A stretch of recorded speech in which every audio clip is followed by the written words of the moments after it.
Hello historians! Today we're going to step back in time to learn about the 6 wives of King Henry VIII of England. You might have heard some interesting stories about them, but do we know what really happened? Let's find out together. So who was Henry VIII? He was the King of England from 1509 to 1547, and he's famous, maybe even a little infamous, for having 6 wives. Now, why would a king have so many wives? Well, back then, kings needed to have sons to carry on their rule, and Henry VIII had a lot of trouble in that department. This is a big reason why his marriages were so important, and why they have been surrounded by so many myths. Each of Henry's marriages has its own story, and some are full of twists and turns.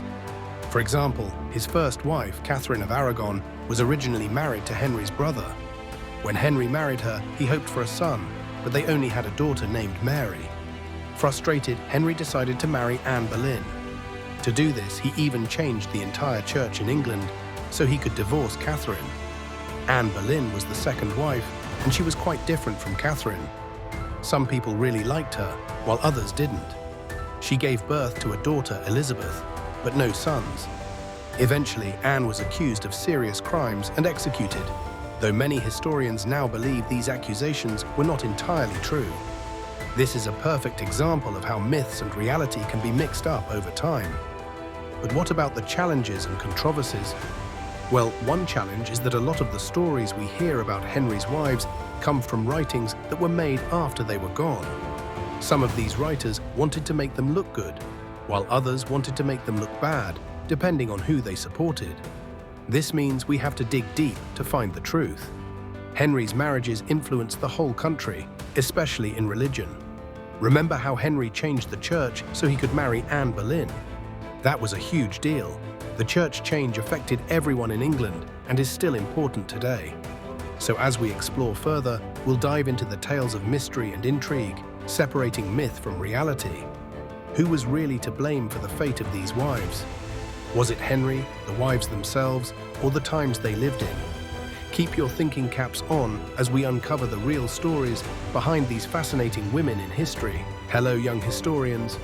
Today, we're going to dive into something really cool and a bit mysterious. The real stories behind the marriages of King Henry VIII. You might have heard about King Henry and his 6 wives. Some of those stories are like big, bold fairy tales, but we're going to find out what really happened. Now, what's this all about? Well, when we talk about the real stories, we're trying to look past the myths or stories that people tell, like when a tale gets mixed up after being told too many times.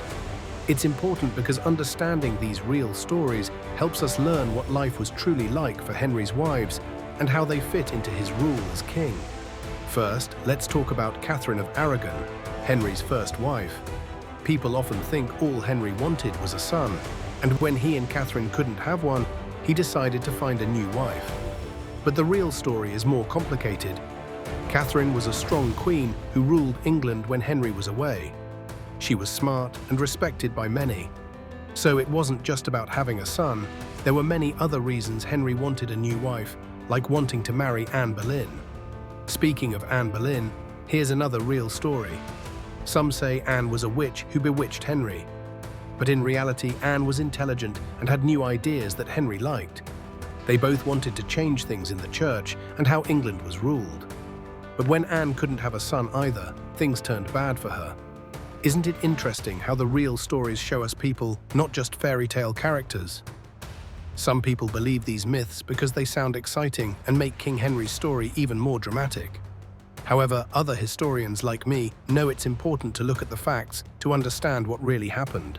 Sometimes it can be tricky because different historians might have different opinions about what those facts mean. These real stories help us understand King Henry's decisions and how they affected England. They also show us how important these queens were, even if they didn't all have happy endings. So as we explore more, keep wondering, what other surprises might these real stories reveal? And how do they change the way we think about history? Stay tuned and let's uncover more together. Hello, young historians. Today we're going on a journey back in time to learn about the wives of King Henry VIII, one of England's most famous kings. You might have heard a little rhyme before: divorced, beheaded, died. Divorced, beheaded, survived. It sounds a bit spooky, right? This rhyme is how some people remember what happened to each of Henry's 6 wives.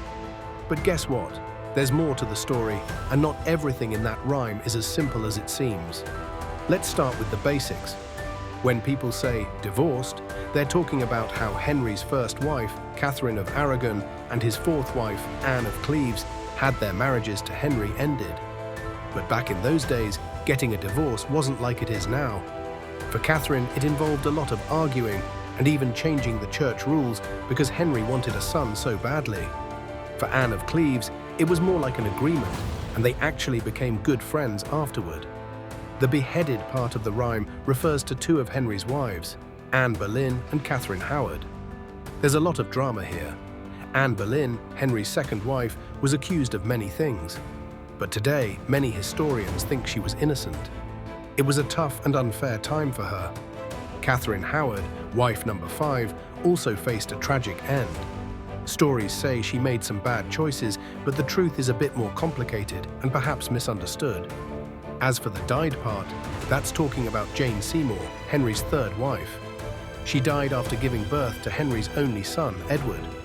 It's said Jane was Henry's favorite wife, but sadly she didn't get to see her son grow up. This rhyme might sound catchy, but it doesn't tell us everything about these women or their lives. Each wife had her own story, her own challenges, and her own place in history. The rhyme simplifies their lives, and that can make people think their stories aren't important. But as historians, we know it's important to look deeper and understand each person's life and the times they lived in. This point connects to our main topic because it helps us see the difference between myths and reality. These women were real people with hopes, fears, and dreams. By learning the truth behind the rhyme, we can appreciate their stories much more and learn how history is full of real-life drama that doesn't fit into a simple song. So, are you ready to discover more about these fascinating women and find out what really happened? Let's keep exploring history together. Hello, young historians. Today we're diving into the swirling tales of magic and mystery surrounding the wives of King Henry VIII.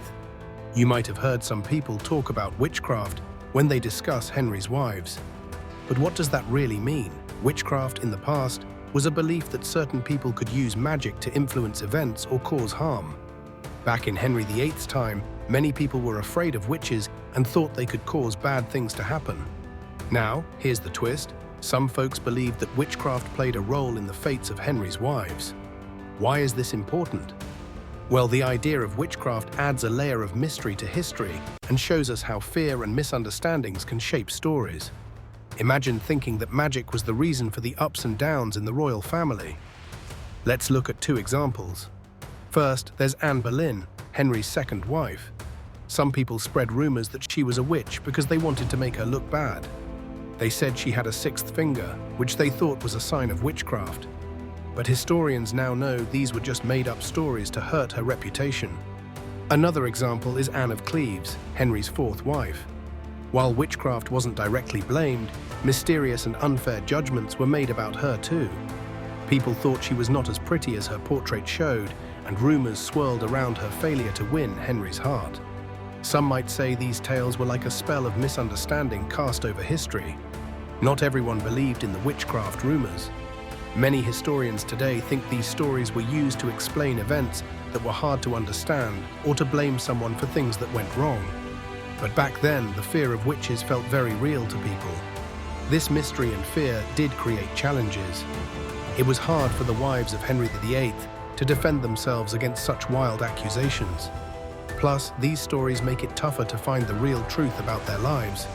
Just like how fairy tales can mesmerize us, myths about witchcraft cloud the true history.